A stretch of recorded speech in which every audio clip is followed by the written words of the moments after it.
So it's Tuesday, December 3rd. I took a week off to have Thanksgiving and do family stuff. I got back to, some old skills. I built outdoor garlands for the roof line and the railing out front of my apartment. We built a new wreath. Basically, I decorated all of Christmas before Thanksgiving hit, which felt pretty good. And I'm done. The tree is up. The tree is decorated. The house is, everything's put away. We're ready to go for Christmas, which is great because it's right around the corner. Now, if you stick with me for the episode, you'll get it. It'll make sense to you. The title, that is. And let's get cracking.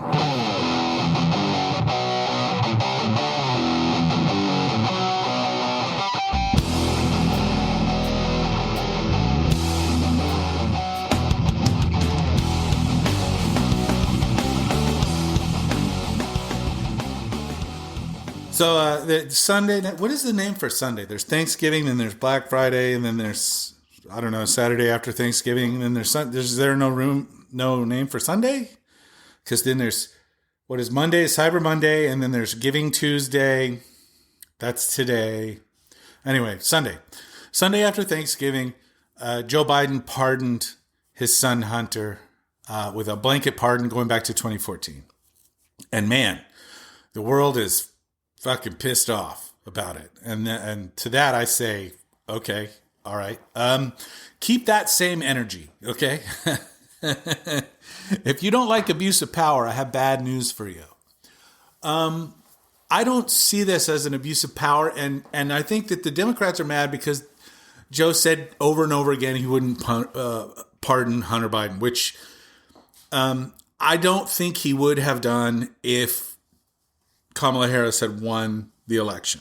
I don't think he would have pardoned him. I think that he would have felt that justice would be served and everything would be okay and we could just move on.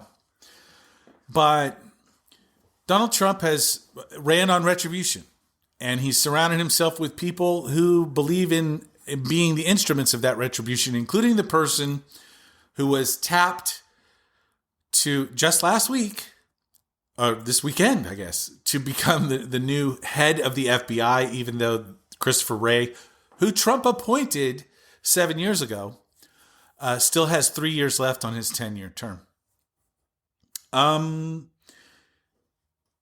He's going to fire Christopher Wray because the FBI did its job and investigated the crimes of the Trump family and the Trump crime family and the extended Trump universe, of which many crimes were committed.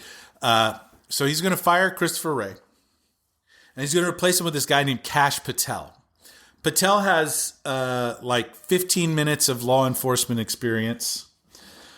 He worked in the Department of Justice in comms under the Obama administration. The guy's a former, public defender, which is a very noble job. I don't know how he ended up where he is. But now he considers himself an enemy of the deep state. He's also an unbelievable grifter, selling everything from designer boots to wine to a clothing line called Cash. The guy has zero experience in true law enforcement. And beyond that, he's actually spent the last several years as a toady to Trump. He bounced around the Trump organization and finished as the undersecretary to the Secretary of Defense, I think it was. Kash Patel is not a good person. And he spent the last couple years swearing that he will spearhead the charge to to prosecute and jail all of Donald Trump's political opponents. And he's actually mentioned many times, Hunter Biden specifically, that he would try him for a bunch of, would basically investigate him for a bunch of other things, try him for a bunch of other things. Anyway, it's political retribution. It's not supposed to be allowed. We don't do that in this country. Well, we didn't, but we're about to start. So Joe Biden went back on his word and decided to pardon his son. Not just for the crimes he was committed Hunter committed a gun crime where he lied on an application because he was using drugs at the time. This is a victimless crime. The gun was returned, was never fired that they know of. I guess. I think you could tell that forensically, but no one was hurt in this exchange. But they charged him with that, and he was found guilty of that, lying on a gun form, which is one of the most ironic things ever, considering the right wants everybody to have a gun, but apparently not drug-using Democratic presidential sons. Anyway, that crime is not prosecuted. It just isn't. No, they don't bring this charge unless it's tied to other charges, bigger charges, usually drug trafficking and things like that. This was brought as a standalone charge, basically, and he was convicted of it, and he was due to be sentenced. This is a victimless crime, and he probably should have received probation for it. Yes, he should have just pled guilty and gotten probation, but they didn't allow that. They wanted to throw the book at him. The other thing that he was convicted of, he pled guilty to tax evasion charges in California, federal tax evasion charges. The charges were brought in California. He pled guilty. He's already paid back all the money, the back taxes plus the penalties. This is kind of normal. This white collar stuff. This happens all the time. People get caught dodging their taxes, and then they pay the back taxes and they pay the fine. And then if they do it again, they get into serious trouble. But this is not, we're not talking about millions and millions of dollars here. This was relatively small potatoes by comparison. Anyway, he's pardoned.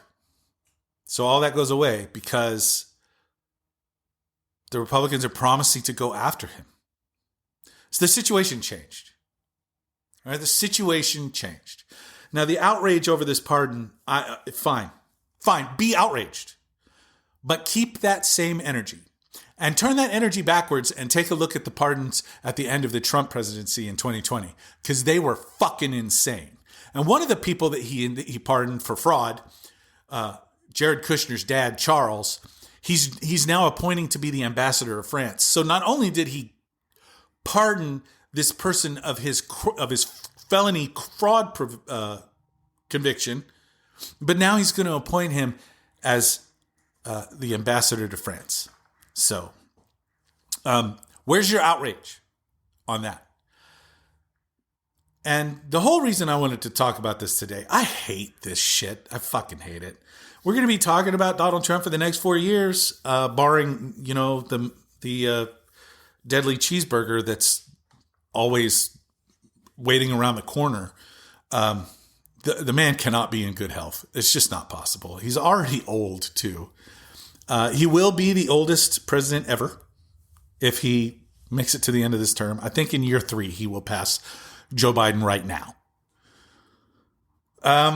It's time for new blood in politics. That's the lesson we've learned. But we've also learned about echo chambers, about the danger of propaganda and misinformation, and about how people don't think logically when they're in pain. And all of that happened. All of that just happened. And we've got to kind of figure it all out. The old political autopsy after an election. You have to figure out what happened. How did it go wrong? And what you're going to learn is that a lot of people are hurting, and a lot of people don't listen to news. They don't listen to they don't read newspapers. They don't read articles. They don't watch cable news. They don't even really catch news on their phones or online. They are just too busy to do such things. You get busy living your life. You get busy being working, surviving. And you don't pay attention to those things. You just know that the situation, you don't like it. And so you vote to change it. It's what they call the old throw the bums out vote. And we get those. We've had a whole series of those over the 21st century. And this one was really close. Donald Trump's going to tell you it was a landslide. It wasn't. This is the smallest popular vote victory of any president in the last 100 years not named John F. Kennedy. And we can't count the George W. Bush victory over Gore because technically he didn't win the popular vote. So this little tiny victory is they're going to scream that they have a mandate. They don't. They didn't even get 50% of the vote. They're going to say that they get to do whatever they want. They don't. They don't. And people should be up their representatives' butts, reps and senators saying, you know what? I don't want an extremist government. And you shouldn't. You shouldn't want an extremist government. We don't want the FBI attacking political opposition. That's just, for what? Oh, Jesus. Anyway, the reason that I wanted to talk about this, the outrage, the pardons, the blah, blah, blah, blah, blah, is to talk about the way things change. I had an old friend, old boss, reach out to me yesterday, and we chatted online for a bit. And Stacy was huge in my early years, in my development. You know, she rescued me from a horrible mistake that I made when I was like 21. I think I was 21, 20, maybe 22, probably 21. You know, just you got to learn how to let go sometimes. And I'm not going to get into the specifics of it, but she bailed me out in a situation where I could have been fired. And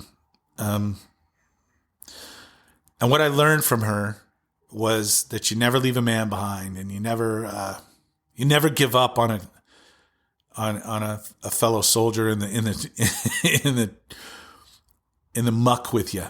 And I took that with me for the rest of my life. I still do it to this day. I never leave a man behind. I never let anybody take a bullet for me. Not anymore. No, ma'am. I lost my career 11 years ago now. Almost 12. Holy cow. Because I refused to fire two people without grounds. And in my refusal, I became insubordinate. And therefore, I was terminated for that. And I should have probably filed for wrongful term. But not only did I lose my job, they also blackballed me from the industry that I was in. So I couldn't get another job. Couldn't get a job in distribution. Couldn't get a job with another company. I basically, in the world of spies, they had a burn notice on me. They burned me. All because I stood up and said, you can't fire people for no reason, even in an at-will state, because it's not the right thing to do. And I stand by that. I make that same decision today. The only difference is I make it a lot louder. A lot louder.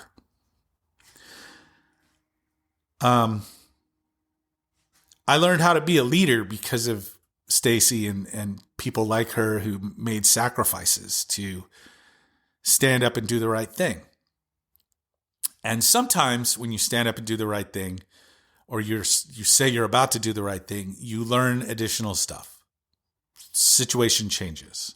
New information comes to light, as the Big Lebowski taught us. New information has come to light, man. When new information comes to light, it takes a big person to admit that you're going back on your word because of that new information. It takes a big person to speak the truth. It takes true courage to do the right thing, even if it means going back on your word, which was the right thing. What I'm basically saying is we can't live in a world of absolutes. We have to constantly be aware and be listening, always gathering new information, always re-educating ourselves on what is happening and how it's happening. And that's important stuff. How it's happening is just as important as what's happening.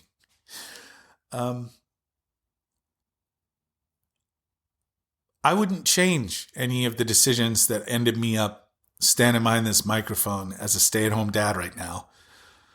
I'm looking forward to getting back into the workforce. I was told no when I went to do it this year. So I just, look, I'm taking care of the whole family, and that means I got to take care of mommy too. And Emily needs my help. So I'm here to help her.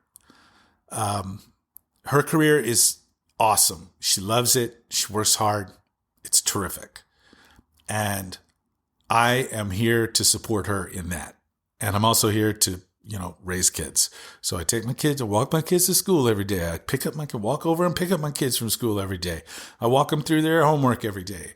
I'm doing a science project right now, which, I don't agree with the premise that my kid chose, but you know what?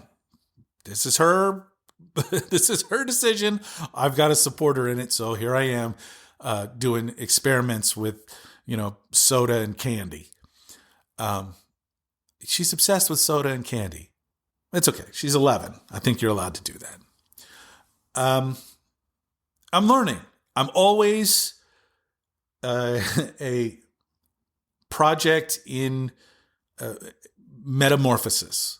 I'm not a completed project. I'm always under construction.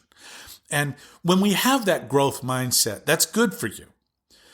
It's good to have the growth mindset, but you also have to have a real healthy understanding of the way things change and how to incorporate those changes into the way you see the world as it moves forward.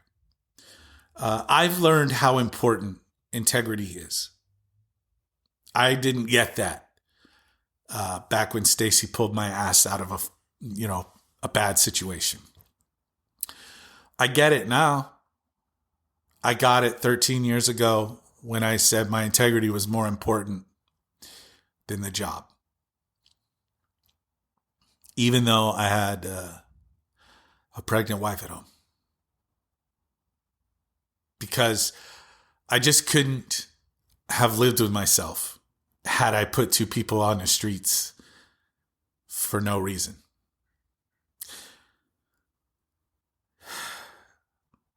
But I did what I did.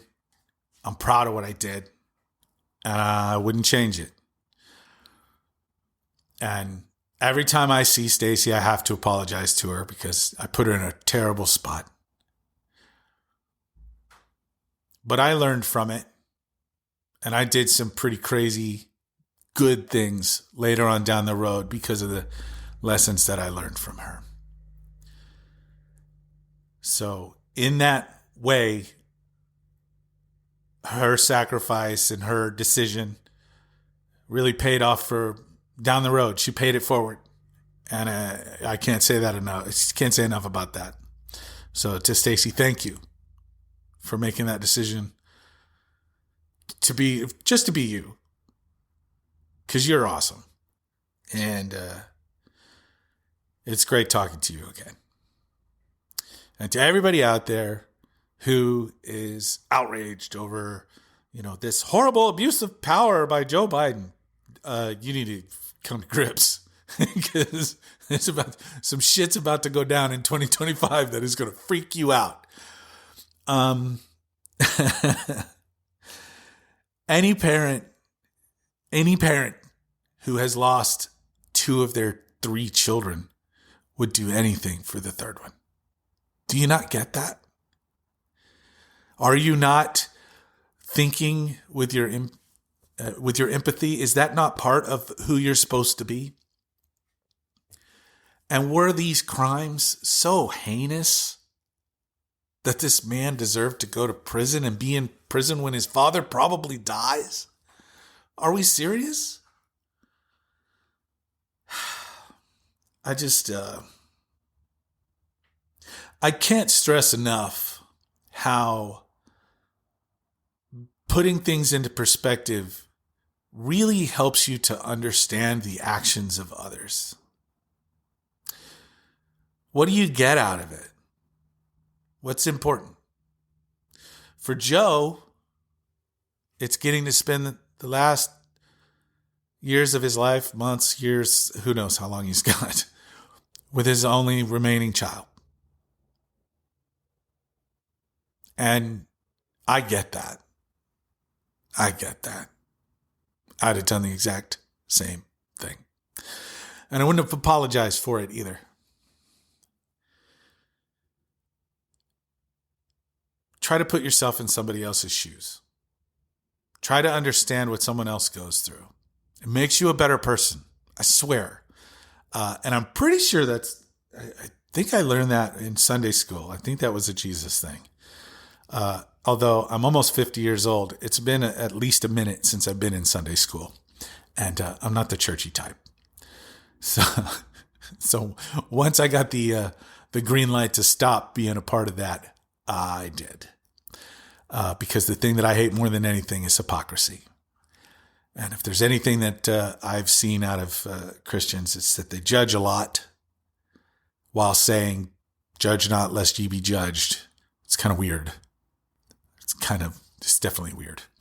But I appreciate all of you for listening this far. And man, I say it at the end of every podcast because this is what we should all strive for, to be good humans. It's the least we can do. Share this with somebody that might need to hear it. Share it. Be cool. Be cool like that. And I will be back to talk to you again very soon. This month we'll have a couple of cool throwback episodes. I used to do a lot of Christmas content in the original version of this show that ran for like 100+ episodes. Everyone seems to forget that, including my wife. But we'll do some fun throwback episodes later in the month. But until then, I really do appreciate all of you. Much love. Be good humans. One more time, please be good humans. Love somebody. Tell somebody you love them. All right?